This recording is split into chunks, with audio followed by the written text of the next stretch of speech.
Good evening students. I hope आप सबकी तैयारी बहुत अच्छी चल रही होगी। नहीं अच्छी चल रही है तो अभी भी अच्छी करने का समय है। तो जो भी आपका बच रही हैं चीज़ें, बैकलॉग है, उसको कंप्लीट करिए। रिवीजन का एक अच्छा सा शेड्यूल बनाइए एंड एफएलटीज़ को प्रैक्टिस ज़रूर करिए। देखिए, प्रैक्टिस करना बहुत ज़रूरी होता है, सिर्फ पढ़ना पढ़ना इम्पॉर्टेंट नहीं है।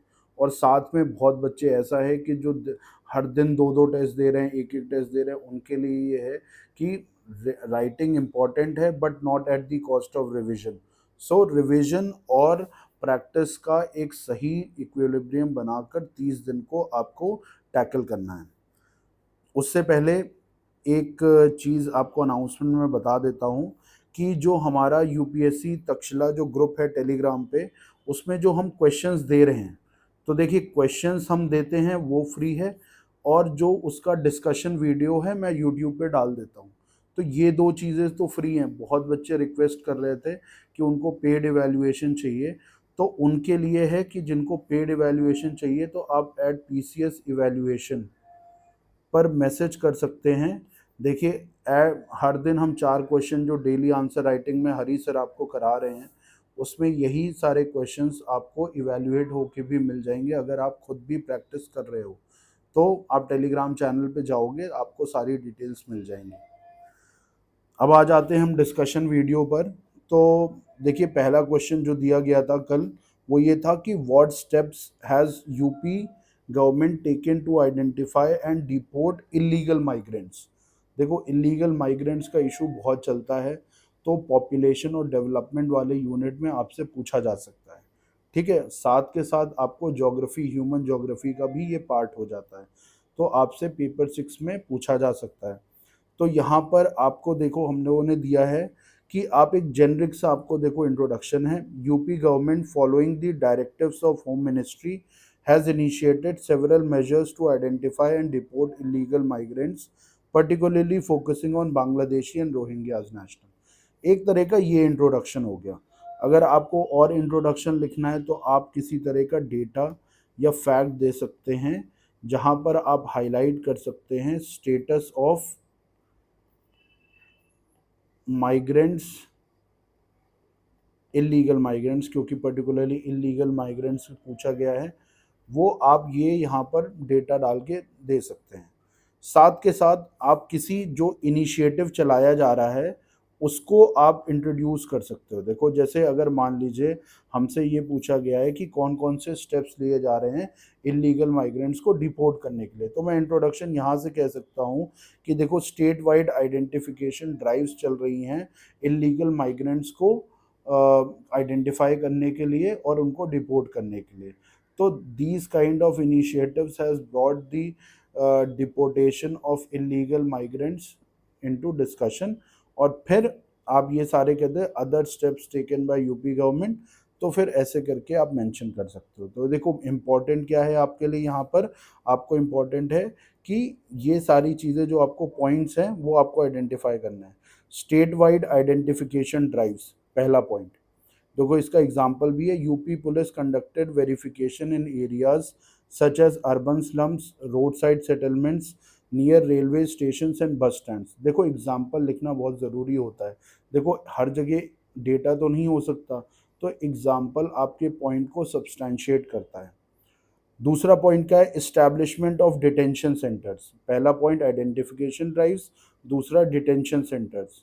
क्या है? Following directives from central government, UP has been advise to set up adequate holding centres in each district.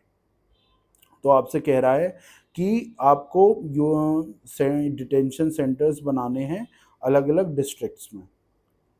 फिर क्या है? Deployment of STF.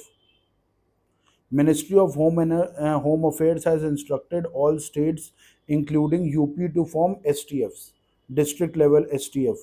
ये किस लिए होगा? कि भैया जो आपके लीगल माइग्रेंट्स हैं उनको आइडेंटिफाई और डिपोर्ट करने का। तो हम यहाँ पर कीवर्ड्स देख रहे हैं जो हमको याद रखने हैं: आइडेंटिफिकेशन ड्राइव्स, डिटेंशन सेंटर्स और STF। फिर आपको investigation of document forgery networks. तो आप ये चीज़ समझिए कि ये जो आप कैसे आइडेंटिफाई करोगे। तो जो भी माइग्रेंट आप उनसे पूछते हो कि भाई अपने आप दिखाइए, प्रूफ दिखाइए कि आप यहीं के सिटीजन हो, आप बाहर से नहीं आए हो। तो डॉक्यूमेंट ही तो आपके प्रूफ है। अब ये डॉक्यूमेंट ही सपोज फॉर्ज किए जाए तो फिर आइडेंटिफिकेशन करना मुश्किल हो जाता है। तो साथ के साथ आपसे कहा जा रहा है कि जो ये डॉक्यूमेंट फॉर्जरी के नेटवर्क चल रहे हैं उनको भी आइडेंटिफाई करो। फिर क्या है, वेरिफिकेशन ऑफ नेशनैलिटी क्लेम्स। कुछ नहीं, इसका मतलब ये है कि आपको जो डॉक्यूमेंट्स मिल रहे हैं उसका वेरिफिकेशन करने के लिए भी आपको स्टेप्स लेने हैं। तो डॉक्यूमेंट्स तो आप कलेक्ट कर रहे हो लेकिन वेरिफिकेशन भी तो करना है, तो उसके लिए आपको ये रोल प्ले करना है यहाँ पर। फिर डिपोर्टेशन एक्शंस। तो अब आपने आइडेंटिफाई कर लिए इलीगल माइग्रेंट्स कौन है, तो फाइनल एक्शन क्या है, डिपोर्टेशन एक्शंस। तो एग्जांपल में भी दिया गया है, UP government has actively coordinated with foreign regional registration office and home ministry for deportation. तो देखो ये सारी चीज़ें क्या है ना, आप एक बार आपके दिमाग में कहीं बैठ जाती हैं, जो भी आपके नोट्स हैं वो वहाँ पर यूं के यूं मत लिख दो। जो कीवर्ड्स हैं जितने से आप पूरा आंसर एक्सप्लेन कर ले जाओ उतना ही बहुत है। ठीक है, तो steps taken by UP government आपने लिख दिया। उसके अलावा देखो कोई भी प्रॉब्लम है उसका वे है, सजेशन क्या है, सजेशन क्या है भाई, आइडेंटिफिकेशन को थोड़ा और कॉम्प्रिहेंसिव बनाओ ताकि इंक्लूजन एक्सक्लूजन एरर ना आए। फिर strengthening local intelligence and police coordination. Local intelligence और पुलिस कोऑर्डिनेशन सही होगा तो क्या होगा कि आपको पता चलेगा कि भाई कौन से माइग्रेंट्स हैं, लीगल माइग्रेंट्स। दूसरा, आपको ये फॉर्जरी नेटवर्क पता चलेगा। फिर एफिशिएंट इंटर मिनिस्ट्रियल कोऑर्डिनेशन। तो एक मिनिस्ट्री तो संभालती नहीं है, अलग अलग स्टेक होल्डर्स का रोल है इसमें, आइडेंटिफिकेशन में, डिपोर्टेशन में, वेरिफिकेशन में।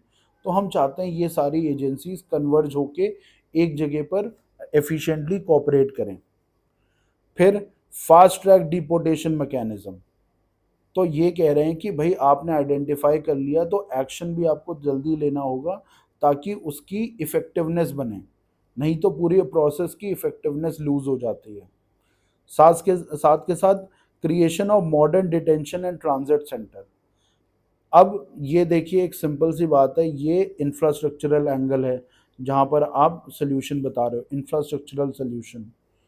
फिर document forgering, curbing, community monitoring, reporting. ये बहुत ही जेनरिक पॉइंट्स हैं, आप एक बार गो थ्रू कर सकते हो। आपको ये सेल्फ एक्सप्लेनेटरी हैं, इनमें से कुछ आप यूज़ कर सकते हो, आप अपने नोट्स में ऐड कर सकते हो। फिर दूसरा क्वेश्चन देखिए आपके लिए क्या था, what are the objectives of UP's mission Shakti programme. तो मिशन शक्ति जो प्रोग्राम गवर्नमेंट चला रही है उसके ऑब्जेक्टिव्स पूछे थे आपसे। How does it empower women. तो दो चीजें, ऑब्जेक्टिव्स पूछे थे और ये भी पूछा था कि विमेन का एम्पावरमेंट इससे कैसे होगा। तो अगर हम सोल्यूशन देखते हैं तो ये देखते हैं इसमें, यूपीज मिशन शक्ति is a remarkable initiative aimed at enhancing women safety, dignity and self reliance. देखो अगर आप सबको, आप मेरी वीडियोस देख रहे हो तो मैंने आपको एक तरीका बताया था, जब भी कोई स्कीम या प्रोग्राम या पॉलिसी आती है तो उसका इंट्रोडक्शन सबसे अच्छा तरीका क्या है आपके लिए, आप उसके मैंडेट से लिख दो। यानी कि पॉलिसी, स्कीम, इनिशिएटिव, अगर ऐसा कुछ भी क्वेश्चन में पूछा गया हो तो आपका इंट्रोडक्शन, सबसे सेफ इंट्रोडक्शन क्या होता है, उसके ऑब्जेक्टिव या मैंडेट से कर सकते हो, ठीक है, या फिर ओवरऑल सिग्निफिकेंस से कर सकते हो, यानी ओवरऑल क्या उसका फायदा होगा।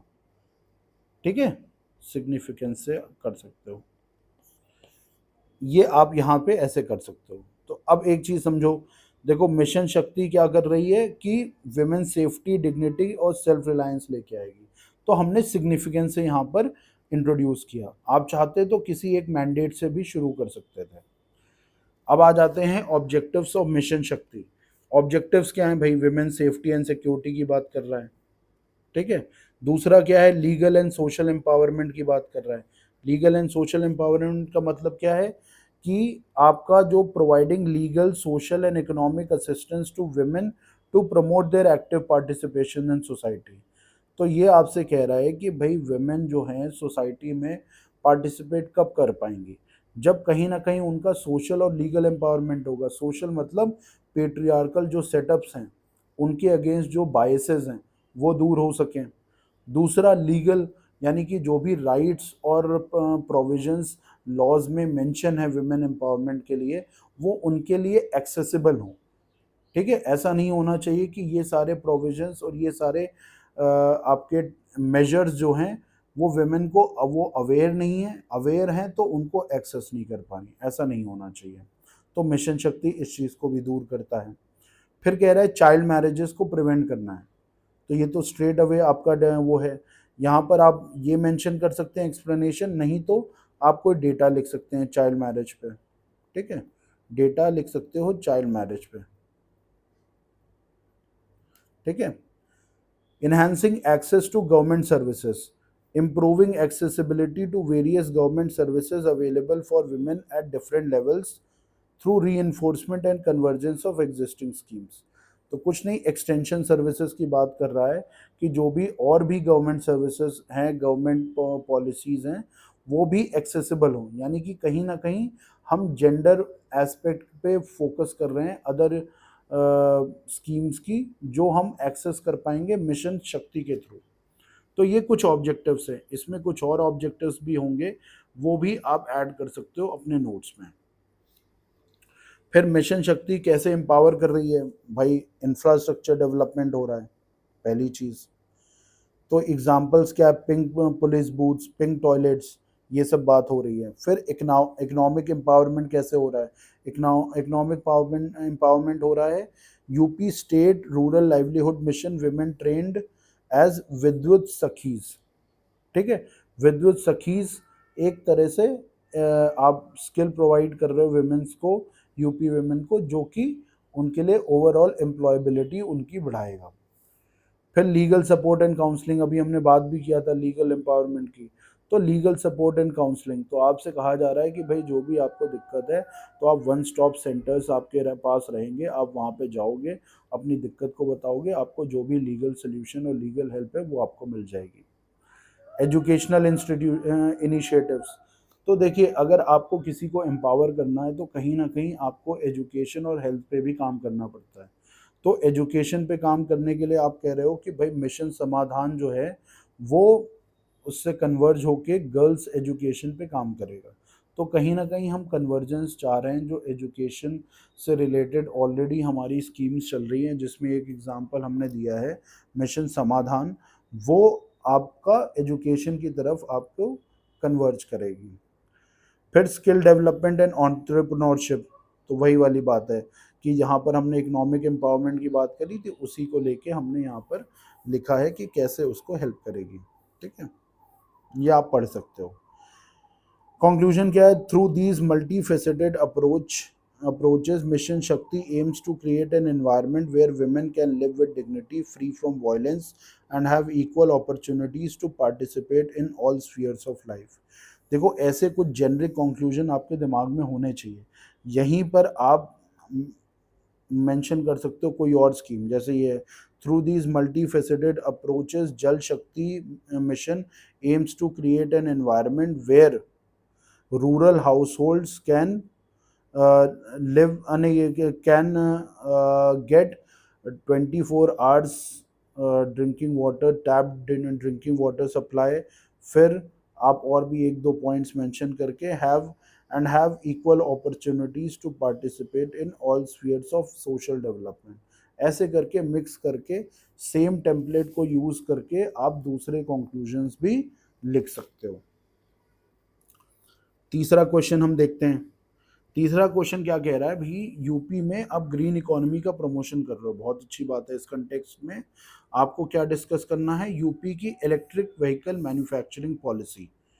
तो मैंने आपको आपको बताया था कि जब भी पॉलिसी आती है तो सबसे बढ़िया तरीका क्या है, उसका ऑब्जेक्टिव या मैंडेट बता दो, या फिर आप ये कर दो अकॉर्डिंग डेटा बता रहे हो, according to world resource institution the state of UP accounts for 16.2% of total EV sales across the country. देखो ये आपको स्टैट्स आपने डाल दिया ईवी का, और आपने इंट्रोडक्शन दे दिया, नहीं तो आप पॉलिसी का मैंडेट भी लिख सकते थे एक तरह से। ठीक है, ग्रीन इकोनॉमी, या फिर आप ग्रीन इकोनॉमी को बता दो कि क्या होता है। तो आपको आपके पास तीन हो गए introduction, one policy mandate, two और ये तीसरा green economy is defined as low carbon resource efficient and socially inclusive economy. तो इसी पे आप बिल्ड कर सकते हो अपना इंट्रोडक्शन और आगे आप लिख सकते हो। ठीक है, तो ये आपको यहाँ पर 3 इंट्रोडक्शन की स्टाइल पता चल गई इस क्वेश्चन पे। अब की प्रोविजंस क्या हैं? की प्रोविजंस हैं fiscal incentives for EV promotion. आप पैसे दे रहे हो भाई, पैसे में क्या क्या दे रहे हो कि आप कह रहे हो भाई 100% एग्जेम्पशन है रजिस्ट्रेशन फीस का और रोड टैक्स का। कब? 3 साल के लिए। आपको जब तक पॉलिसी से 3 साल के लिए जो भी इलेक्ट्रिक व्हीकल्स खरीदे जाएंगे उसमें रजिस्ट्रेशन टैक्स और रोड टैक्स नहीं लगेगा। फिर दूसरा, capital subsidy of 20% to be provided for charging infrastructure. अब आपसे कहा जा रहा है कि भाई चार्जिंग इंफ्रास्ट्रक्चर आप बना रहे हो तो आपको जो कैपिटल लग रहा है उस पर जो है आपको 20% की सब्सिडी मिलेगी। तो कहीं ना कहीं हम चाहते हैं कि इस लालच से चार्जिंग इंफ्रास्ट्रक्चर और ग्रो हो। फिर target 20 charging plus 5 swapping station पर डिस्ट्रिक्ट, ये आपका टारगेट है। तो टारगेट आपका ईवी पॉलिसी में एक न्यूमेरिकल टारगेट क्या है? 20 चार्जिंग प्लस 5 स्वैपिंग स्टेशंस पर डिस्ट्रिक्ट। फिर stamp duty reimbursement 100% for integrated या अल्ट्रा मेगा प्रोजेक्ट। बहुत सिंपल है, स्टैम्प ड्यूटी रीइंबर्समेंट की बात कर रहा है किसके लिए? आप इंटीग्रेटेड या अल्ट्रा मेगा प्रोजेक्ट लगाते हो तब। फिर क्या है? स्किल डेवलपमेंट की बात कर रहा है। देखो ये कोई भी नई टेक्नोलॉजी आ रही है ना, उससे रिलेटेड स्किल डेवलपमेंट। अब मान लो उसके आपने ई व्हीकल्स तो निकाल दिए, अब ई व्हीकल्स ख़राब हो जाएं तो उसके लिए जो बनाने वाले टेक्नीशियंस हैं वही नहीं है, तो कहीं ना कहीं आप फिर ईवी व्हीकल लोगे क्यों? वही लॉजिक है यहाँ पे। स्किल डेवलपमेंट क्या कर रहे हैं? 5,000 पर employ per year for 50 employees. तो आप ऐसी वर्कफोर्स तैयार करना चाहते हो जो इलेक्ट्रिक व्हीकल्स को कि उससे रिलेटेड उसकी इकोनॉमी में जो जो चीज़ें चाहिए होती हैं उससे रिलेटेड वो स्किल्स में महारत हासिल हो उनको। फिर टारगेट क्या है? 50,000 crore investment and 1 lakh jobs. फिर परचेज सब्सिडी फॉर कंज्यूमर्स, यानी कि आप अगर इलेक्ट्रिक व्हीकल्स खरीद रहे हो तो आपको भी किसी तरह की सब्सिडी मिलेगी। अगर आप ये किस लिए? कि आप कह रहे हो कि लोगों से कि आप इलेक्ट्रिक व्हीकल्स को खरीदो। ठीक है, ये कुछ की प्रोविजंस हो गए आपके। इससे पहले आप चाहें तो विजन भी लिख सकते हो कि what is vision of EV policy. जो आपकी ईवी मैन्युफैक्चरिंग पॉलिसी है उसका ओवरऑल विजन क्या है। अगर आपने यहाँ नहीं लिखा तो उसको एक तरह से कंक्लूजन पे भी लिख सकते हो, यह आपकी मर्जी है। अगर आपने पहले खर्च कर दिया विजन को तो फिर बाद में आप कंक्लूजन में दोबारा मत लिखिएगा। अगर नहीं लिखा है तो आप विजन ऑफ पॉलिसी को 2000 आप कंक्लूजन में भी यूज़ कर सकते हो। ठीक है, चैलेंजेस क्या हैं भाई? चैलेंजेस इंफ्रास्ट्रक्चर गैप्स क्या है? चार्जिंग स्टेशन स्वैपिंग स्टेशन उतने नहीं हैं। जब ये नहीं है तो भाई कहीं ना कहीं आप व्हीकल तो ले लिया लेकिन चार्ज नहीं कर पाओगे तो फ़ायदा क्या? ठीक है, फिर हाई इनिशियल कॉस्ट, कैपिटल बहुत महंगे लगते हैं भाई। कोई भी इसका प्लांट लगाने के लिए आपको बहुत ज़्यादा पैसे खर्च करने पड़ेंगे। It's a high capital investment. EVs are still costlier than ICE engine vehicles even with subsidies। वही वाली बात है कि अभी भी व्हीकल्स महंगे हैं। Battery cost remains a major component limiting affordability. अब बात आती है भाई इलेक्ट्रिक व्हीकल्स बैटरी पे चल रहे हैं। अब ये बैटरी आपकी किस कॉस्टिंग की आ रही है, कितने टाइम चलती है, ये टाइम के बाद ख़राब हो जाएगी तो कितने की पड़ेगी। तो ये सब के कॉस्ट भी कंज्यूमर देखता है खरीदते वक्त। तो ये चीज़ें भी एक तरह से चैलेंज पेश कर रही हैं।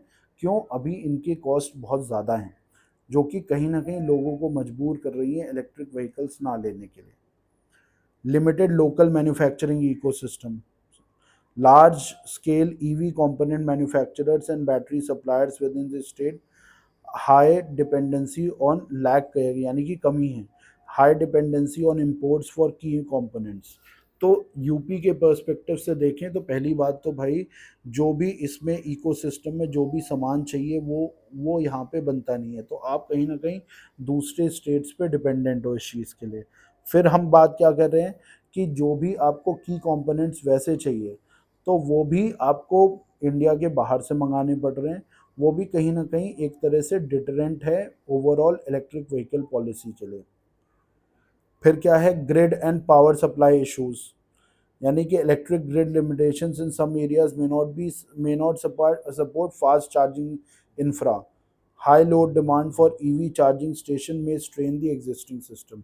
तो देखो, चार्जिंग इंफ्रास्ट्रक्चर के लिए जो पावर चाहिए, तो भाई पावर कहाँ से आएगी? जो बिजली विभाग है, जो वहाँ पे उस रीजन में जो बिजली विभाग है, उससे बिजली मिलनी है।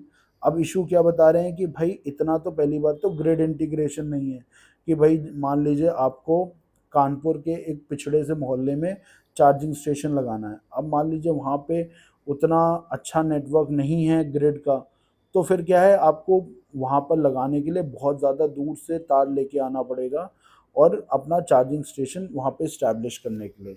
तो ये भी एक इशू है। दूसरा कि भाई इलेक्ट्रिक व्हीकल्स के जो चार्जिंग स्टेशंस होते हैं, उनका इलेक्ट्रिक लोड क्या होता है, बहुत ज़्यादा होता है, और ये सारे जो इंफ्रास्ट्रक्चर है वो बहुत पुराने हैं।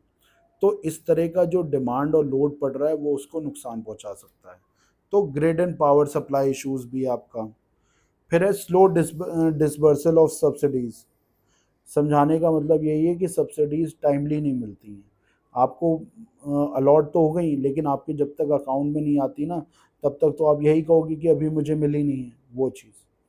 Skill gap, shortage of workforce for EV maintenance, अभी बताया आपको।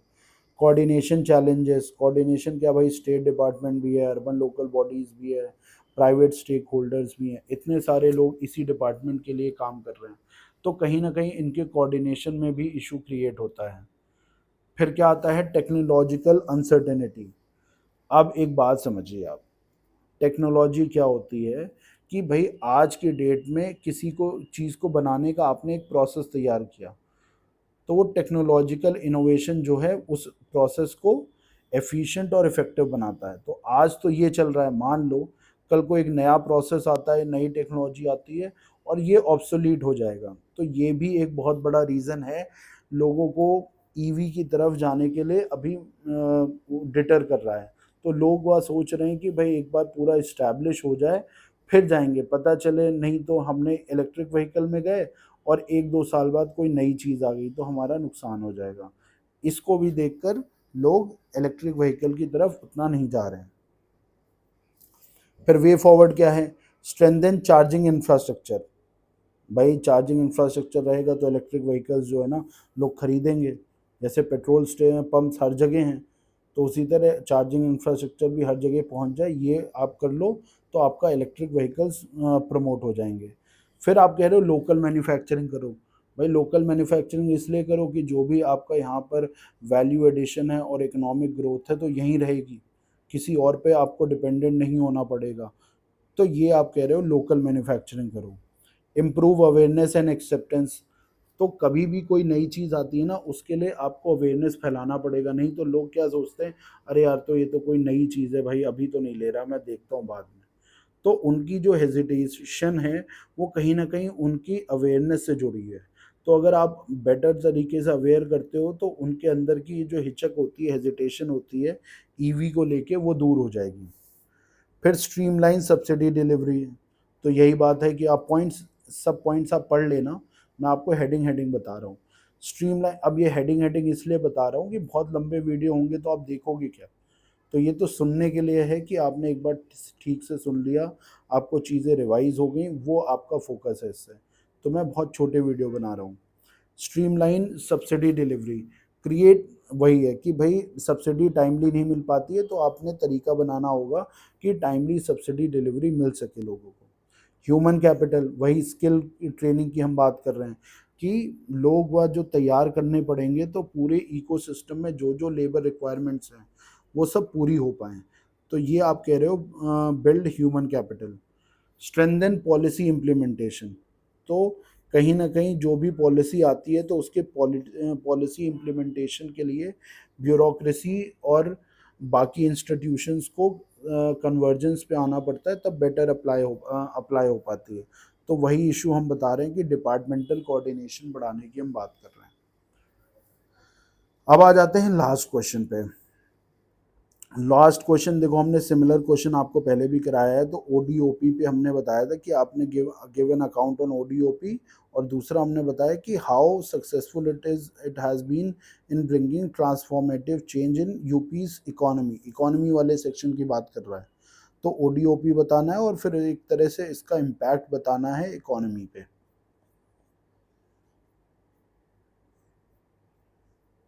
हाँ जी। तो मैंने आपको बताया कोई भी स्कीम और कोई भी प्रोग्राम, तो उसका मैंडेट आप लिख सकते हो। तो ये लिखा is a flagship programme of government of UP launch in 2018 with an aim to preserve develop and promote local arts crafts and traditional skills of communities. तो ये आपका एक तरह से आपने सिग्निफिकेंस बता दिया कि भाई preserve develop and promote local arts crafts and traditional skills of communities. ये आपका तरीका हो गया। एक आप न्यूज़ इंसिडेंट लिख सकते हो कोई, कि ओडीओपी से रिलेटेड कुछ हुआ हो न्यूज़ में, तो आप उसको भी लिख सकते हो। ठीक है। अब आ जाते हैं objectives of one district one program are as follows. तो क्या हैं आपके? Preservation and development of local crafts and skills and promotion of art. फिर increase in income and local employment, increase in income and local employment resulting in decline of migration for employment. तो कहीं ना कहीं आपको migration रोकना है। ठीक है। कैसे रोकोगे? आप इनकम बढ़ाओगे, एम्प्लॉयमेंट बढ़ाओगे, तो लोग बाहर क्यों ही जाएंगे। Improvement of product quality and skill development, transforming the products in an artistic way through packaging branding. ठीक है। तो आप कहीं ना कहीं इन सेक्शंस पे काम कर रहे हो ताकि आपको मार्केट एक्सेस जो है वो बेटर हो सके। To resolve the issues of economic differences and regional imbalance. To resolve the issues of economic differences and regional imbalance. अब ओडीओपी सक्सेसफुल कैसे रहा, तो ये हम देख लेते हैं कि UP has been a leading state in export of handicraft processed food engineering good carpet readymade garments and leather products manufactured in these MSMEs. तो कहीं ना कहीं आप बता रहे हो कि जो भी यूपी में आपकी चल रही हैं ओडीओपी के अंडर में जो भी इनिशिएटिव्स हैं, उसकी वजह से handicraft engineering goods carpet readymade garments में इंडिया को बेहतर रैंक मिल रही है। ठीक है। To export, the export of handicrafts from Uttar Pradesh contributes 44% to the total export in the handicraft from the country. बिल्कुल आप इसको लिख सकते हैं फैक्ट को। फिर government data shows that total value of exports, यानी total value of exports of ODOP products increase from 58,000 to 96,000 in financial year 21-22।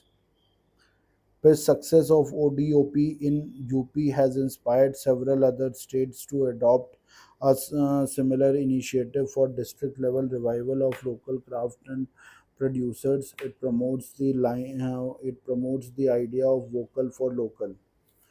तो कहीं ना कहीं ये चीज़ें आप मेंशन कर सकते हो। ठीक है। आई होप ये क्वेश्चंस आपने देख लिए। देखिए बहुत जल्दी जल्दी इसलिए कराया जाता है कि आपकी नज़र से एक बार चीज़ें होके चली जाएं, आप बिल्कुल ब्लैंक ना रहो इन क्वेश्चंस पे, ताकि आपको क्वेश्चन आए तो आपको पता है कि अच्छा सिमिलर पॉइंट्स आपको लिखे थे, आपने कहीं पढ़े थे, और इन्हीं पॉइंट्स पे आप एक दो और पॉइंट्स ऐड करके एक अच्छा सा आंसर तैयार कर सकते हैं। तो 30 दिन कम है, इसीलिए हम इस तरह से आपको बता रहे हैं कि कुछ कुछ इंपॉर्टेंट क्वेश्चंस आपको करा दे रहे हैं। तो अभी तक मैंने आपको लगभग 20 क्वेश्चन करा दिए पेपर 6 के। ठीक है। और थोड़े करा देंगे तो 30-35 क्वेश्चन के बाद आप बेहतर समझ सकते हो कि आपने बड़े बड़े टॉपिक्स के कुछ कुछ जेनरिक पॉइंट्स तो तैयार कर लिए, और अगर यूं की यूं क्वेश्चन आता है तो पूरा पूरा क्वेश्चन तैयार हो गया। ठीक है। Thank you students, it was nice interacting with you all.